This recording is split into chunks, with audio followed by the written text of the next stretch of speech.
बिस्मिल्लाहिर्रहमानिर्रहीम। अच्छा भाई, आज जो हमने टॉपिक देखना है capacitance of a parallel plate capacitor.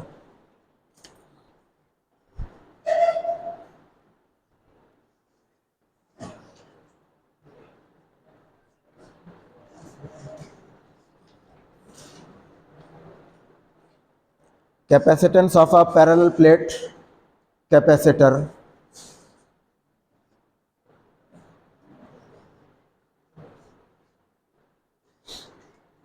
कल हमने देखा था कि कैपेसिटर की कैपेसिटेंस उसकी एबिलिटी होती है टू स्टोर द चार्ज। ठीक है, कैपेसिटर अपने अंदर कितना चार्ज स्टोर कर सकता है उसको हम कहते हैं कैपेसिटेंस ऑफ द कैपेसिटर, और उसका सिंबल हमने देखा था सी। कल जो हमने इक्वेशन देखी थी, equation of the capacitor,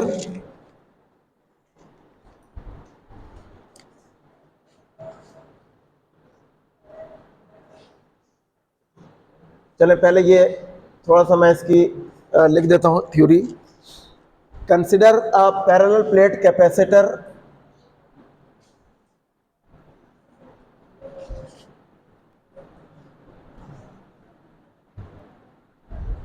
having two metal plates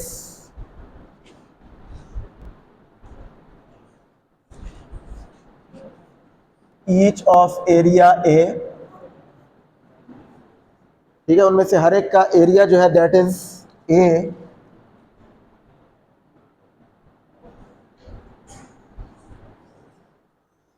ठीक है, placed parallel to each other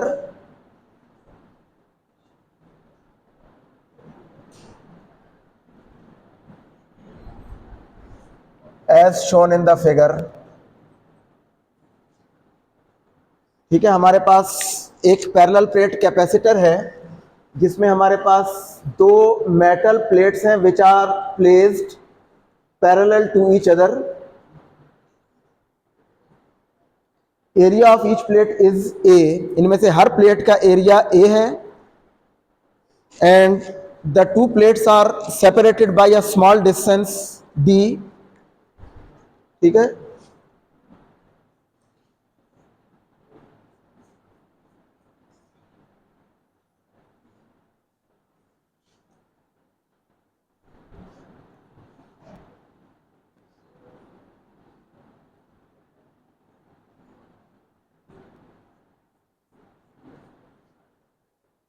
इनके दरमियान एक स्मॉल डिस्टेंस है डी।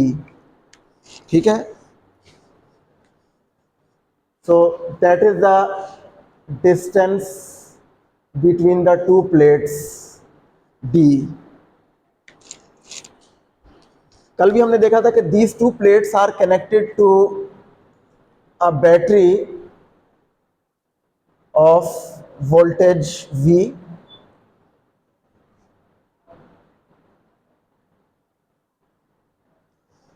तो कल हमने ये देखा था कि जब हम इसको बैटरी से कनेक्ट करेंगे इन दो प्लेट्स को, तो electrons are remove from one plate and transferred on the other through the battery. ठीक है, एक प्लेट से इलेक्ट्रॉन रिमूव होंगे और बैटरी के थ्रू दूसरी प्लेट पे ट्रांसमिट होंगे, ट्रांसफर होंगे। ठीक है, तो ये चार्ज हो जाएगा इस तरह से कैपेसिटर। तो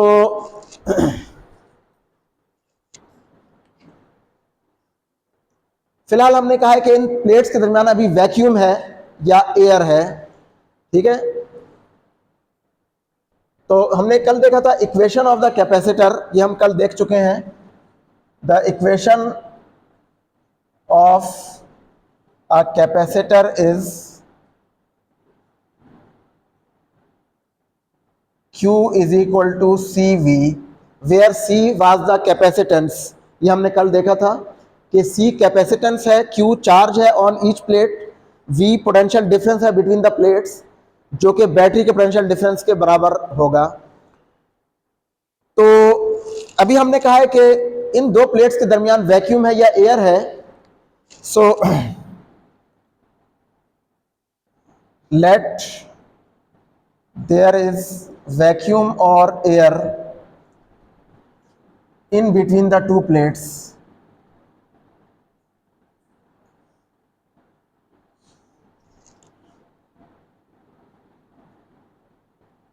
तो इस केस में हम इसकी जो कैपेसिटेंस है उसको हम कहते हैं सी वैक्यूम। इक्वेशन, ये जो इक्वेशन है, सपोज इसको आप इक्वेशन 1 कह दें। So from equation 1 we can write C is equal to Q divided by V। ठीक है, ये कल भी हमने इक्वेशन लिखी थी। यहां से कैपेसिटेंस क्या हो जाएगी, Q ओवर V। और क्योंकि अभी वैक्यूम है दो प्लेट्स के दरमियान, इसलिए यहां पे ये जो C है दैट इज, इसको हम कहते हैं C vacuum. Capacitance in the presence of vacuum between the two plates. तो ये C वैक्यूम आ गई हमारे पास, इसको इक्वेशन 2 कह दें। अच्छा, अब इससे पहले हमने एक चीज ये देखी थी कि देखें इन दो प्लेट्स के दरमियान एक यूनिफॉर्म इलेक्ट्रिक फील्ड होगा, क्योंकि एक प्लेट पे पॉजिटिव चार्ज है।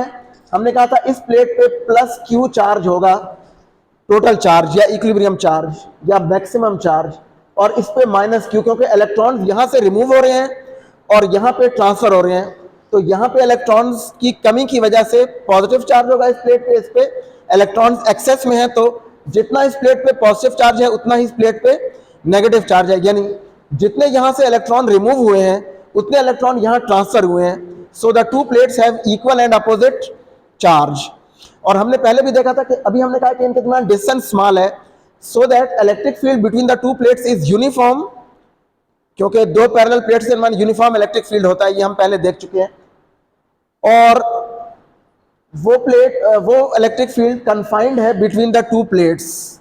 ठीक है, तो यूनिफॉर्म इलेक्ट्रिक फील्ड के लिए हमने एक इक्वेशन पढ़ी थी, electric field as potential gradient, वो वाली equation. So as we know that electric field can be written as, इसको हमने लिखा था minus delta V over delta R। ठीक है, ये इलेक्ट्रिक फील्ड वेक्टर या इलेक्ट्रिक फील्ड जनरली हम कहते हैं ये नेगेटिव ऑफ पोटेंशियल ग्रेडियंट के इक्वल है। तो ये नेगेटिव साइन यहाँ पे डायरेक्शन को शो कर रहा था। हमने कहा था कि E की डायरेक्शन वो होगी जिस डायरेक्शन में पोटेंशियल मैक्सिमम रेट पे डिक्रीज हो रहा होगा। तो अगर हम सिंपली E का मैग्नीट्यूड लिखें तो हम इसको लिख सकते हैं E is equal to magnitude of electric field that can be written as delta V over delta R। ठीक है, इसको हम डेल्टा V ओवर डेल्टा, ये नेगेटिव साइन हमने ड्रॉप कर दिया, जस्ट हमने उसका मैग्नीट्यूड लिखा है E का। यहां पे हमारे पास इन दिस सिचुएशन और इन दिस केस, कैपेसिटर के केस में जो पोटेंशियल डिफरेंस है बिटवीन द टू प्लेट्स वो है V के बराबर, और distance between the two plates, जिसको यहां डेल्टा डिस्टेंस को शो कर रहा है, ये D के बराबर है। ठीक है, इन दोनों प्लेट्स का पोटेंशियल डिफरेंस, वो हमने कहा है इनका पोटेंशियल डिफरेंस जो है दोनों प्लेट्स के दरमियान, दैट इज डेल्टा V, जो कि इक्वल है V के। और ये जो डिस्टेंस है इस इक्वेशन में जो आ रहा है, जिसको हमने यहां पे डेल्टा R से रिप्रेजेंट कर रहे हैं इस इक्वेशन में, so delta R is taken as D। तो पोटेंशियल डिफरेंस इस इक्वेशन में कैपेसिटर के केस में V के बराबर है और डेल्टा R D के बराबर है। So if we put these two values in this equation, we can write E is equal to V over D। ये हम लिख सकते हैं E is equal to V over D। इस इक्वेशन में हमने डेल्टा V की जगह V और डेल्टा R की जगह D पुट किया, तो हमारे पास ये इक्वेशन आ जाएगी। ठीक है, तो अच्छा, एक और चीज जो हम पहले भी देख चुके हैं वो ये है कि इसको आप इक्वेशन 3 कह दें।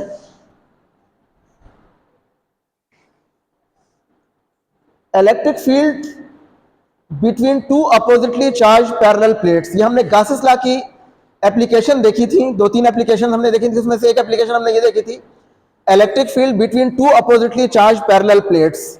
और वो हमने शो किया था E is equal to sigma over epsilon naught. From the applications of Gauss's law,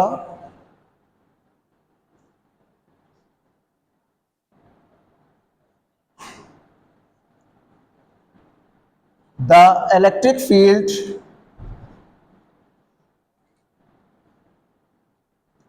between two oppositely charged parallel plates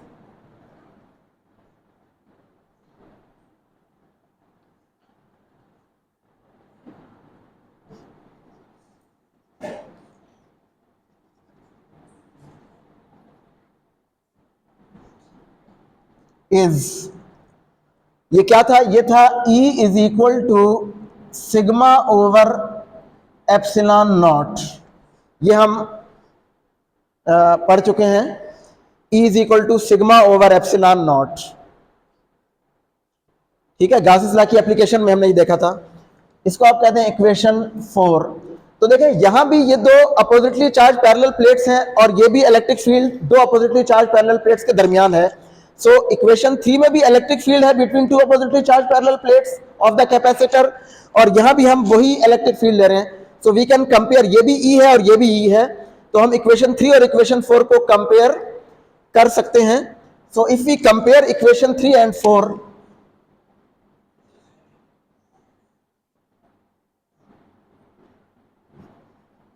we can write sigma over epsilon naught is equal to V over D।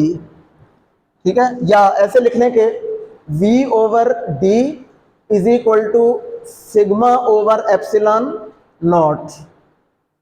ठीक है, sigma जो होता है हमारे पास, ये था surface charge density. Sigma को हमने कहा था चार्ज पर यूनिट एरिया, जिसको हम कहते हैं सरफेस चार्ज डेंसिटी। ये भी पहले बताया था गाउस लॉ की एप्लीकेशन में। सिग्मा होता है हमारे पास चार्ज पर यूनिट एरिया। तो यहां पे अगर इनमें से हर एक प्लेट के ऊपर चार्ज Q है और area of each plate is A, तो हर प्लेट की सरफेस चार्ज डेंसिटी क्या होगी, चार्ज पर यूनिट एरिया, यानी Q डिवाइडेड बाय A। तो हम यहां पे अगर आप ये सिग्मा की ये वाली वैल्यू यहां पुट कर दें, so we can write V over D is equal to, देखें सिग्मा की बजाय पुट कर दें Q ओवर A, चार्ज पर यूनिट एरिया। ठीक है, और डिवाइडेड बाय ये वाला epsilon naught as it is. ये वाली वैल्यू सिग्मा की हमने यहां पे पुट की है। सो Q over A over epsilon not, तो हम इसको लिख सकते हैं Q divided by A epsilon not, और ये क्या है, this is V over D। इसको अगर हम थोड़ा सा रीअरेंज कर लें तो इस D को वहां ले जाएं तो ये मल्टीप्लाई हो जाएगा, और Q को यहां ले आए, या यहां पे देखें इक्वेशन 2 में क्या है, देखें Q ओवर V जो है ये C के बराबर है कैपेसिटेंस। तो अगर आप हम इसको ऐसे कर लें Q ओवर V, इस V को यहां ले आए और A एप्सिलॉन नॉट को यहां ले आए, तो हम इसको ऐसे लिख सकते हैं A एप्सिलॉन नॉट ओवर, इसको आप यहां ले आए तो ये मल्टीप्लाई हो जाएगा, और Q को यहां नीचे ले आए तो ये आ जाएगा, डिवाइड हो जाएगा। ठीक है, A epsilon naught over D is equal to Q over V। A epsilon naught को यहां ले आए और V को यहां ले जाएं, Q को एज इट इज रहने दें। तो देखें यहां पे इक्वेशन 2 में Q ओवर V कैपेसिटेंस के बराबर है, और ये हमारे पास आ गया Q over V। So we can compare equation 2 and equation 5। ठीक है, अगर हम इक्वेशन 2 को देखें और इक्वेशन 5 को देखें, कंपेयर करें, तो ये Q ओवर V क्या है, C वैक्यूम के बराबर है। सो we can right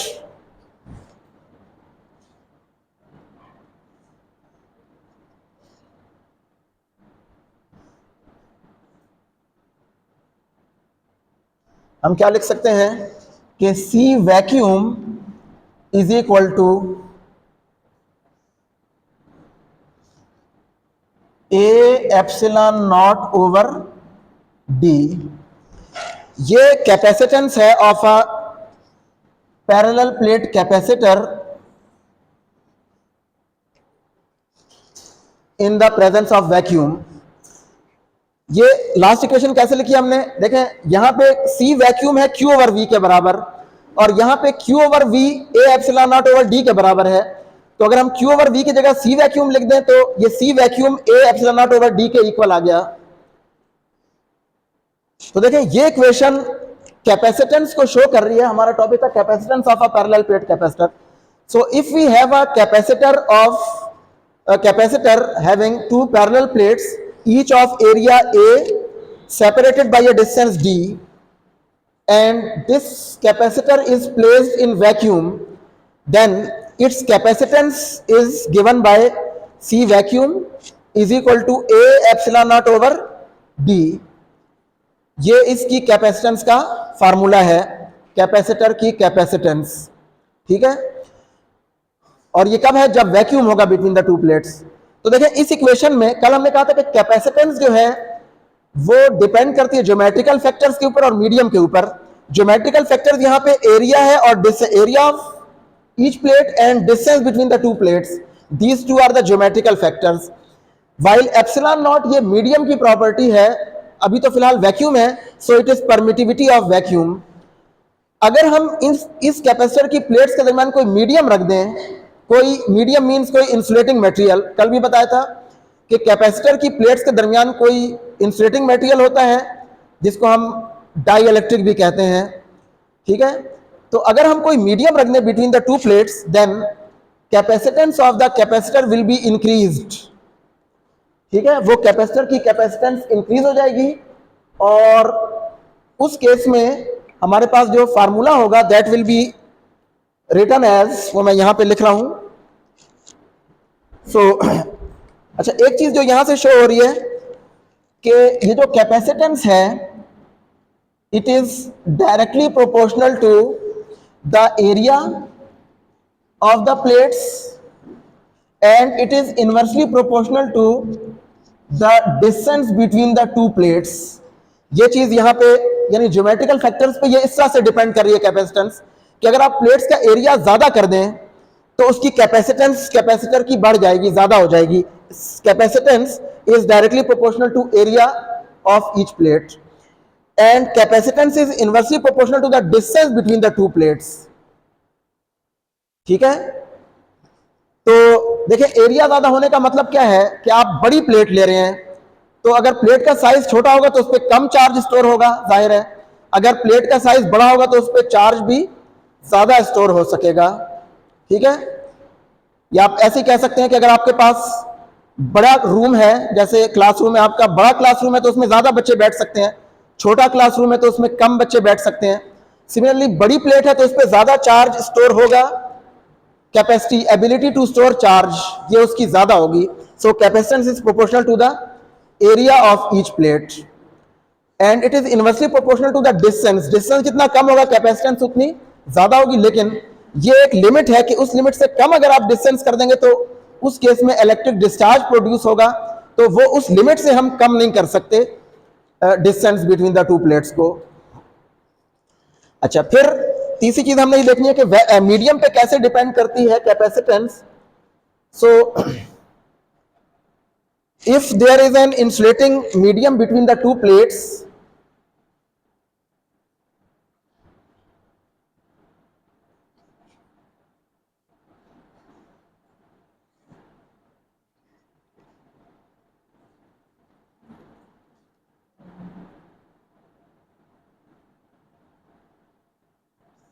the capacitance is increased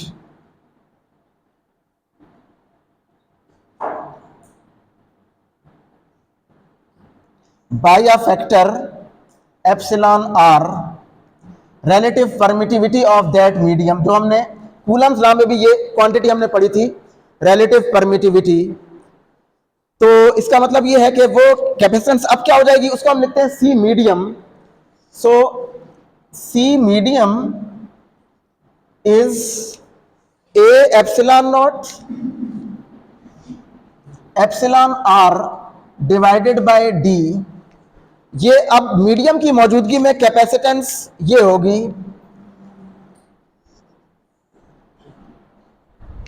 ठीक है, A epsilon naught epsilon r divided by D।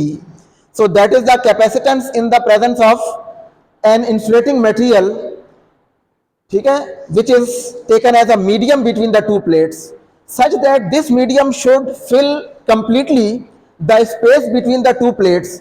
यानी ये मीडियम, जो भी मीडियम आपने यूज किया है, कोई भी इंसुलेटिंग मटेरियल, ये मटेरियल उन दोनों प्लेट्स के दरमियान जो गैप है उसको कंप्लीटली फिल कर ले, यानी कोई जगह प्लेट्स के दरमियान खाली ना रहे। So if a medium of relative permittivity epsilon r is placed between the two plates of the capacitor such that it completely fills the space between the two plates, then the capacitance of the capacitor is increased by a factor epsilon r, and we write the equation of the capacitance as this: a epsilon naught epsilon r over d. यहां पे है a epsilon naught over d, ठीक है। Hair epsilon not permittivity है free space की, और epsilon R उस medium की रिलेटिव परमिटिविटी है, और इसको हम एक और नाम भी देते हैं, इसको हम डाइलेक्ट्रिक कांस्टेंट भी कहते हैं एप्सिलॉन आर को। पहले हमने देखा था, इसको हमने कहा था relative permittivity of a medium. It is given another name here, इसको हम कहते हैं डाइलेक्ट्रिक कांस्टेंट एप्सिलॉन आर। तो इसको रिलेटिव परमिटिविटी भी कह सकते हैं और डाइलेक्ट्रिक कांस्टेंट ये इसका दूसरा नाम है, या डाइलेक्ट्रिक कोफिशिएंट भी कहते हैं बाज़ दफा, ठीक है। सो that is the property of the medium which is placed between the two plates of the capacitor, and by placing an insulating material between the plates of the capacitance of the capacitor is increased. अब ये क्यों increase होती है ये भी हम आगे देखेंगे नेक्स्ट टॉपिक में। फिलहाल यहां पे आपने ये याद रखना है कि कैपेसिटर की कैपेसिटेंस इंक्रीज होती है by placing an insulating material between the two plates of the capacitor. और एक और चीज जो यहां से हम देख सकते हैं, अगर आप इक्वेशन इसको आप इक्वेशन 6 कह दें और इसको 7 कह दें, तो देखिए अगर हम इक्वेशन 7 डिवाइडेड बाय इक्वेशन 6, इस इक्वेशन को हम डिवाइड कर दें इक्वेशन 6 से, तो जब आप डिवाइड करेंगे तो क्या होगा, देखें this C medium over C vacuum, हमारे पास ये आ जाएगा C medium over C vacuum, ठीक है। इक्वेशन 7 डिवाइड बाय इक्वेशन 6, तो जब आप लेफ्ट हैंड साइड्स को डिवाइड करेंगे तो C medium over C vacuum, और जब राइट हैंड साइड्स को डिवाइड करेंगे तो ये आएगा, देखें A epsilon naught epsilon R divided by D divided by A epsilon naught over D. तो देखिए A epsilon naught over D ये ऊपर नीचे कैंसिल हो जाएगा, बाकी हमारे पास रह जाएगा एप्सिलॉन आर। तो इसका मतलब क्या, ये एंड में हमने क्या शो किया है कि जो एप्सिलॉन आर है रिलेटिव परमिटिविटी या dielectric constant, it can be written as the ratio of the two capacitances. देखें ये है एप्सिलॉन आर, ये किसके बराबर है, C medium over C vacuum, इसके बराबर है ये। तो हम ये कह सकते हैं कि dielectric constant is the ratio between the two capacitances of the capacitor. कौन कौन सी दो capacitances, when there is a medium between the two plates, उस वक्त कैपेसिटेंस क्या होगी, to the capacitance when there is no medium between the two plates, means जब ये वैक्यूम में हो, तो इन दोनों कैपेसिटेंसेस की रेशियो एप्सिलॉन आर के बराबर है। तो हम लिखते हैं epsilon R is equal to C medium over C vacuum, ठीक है।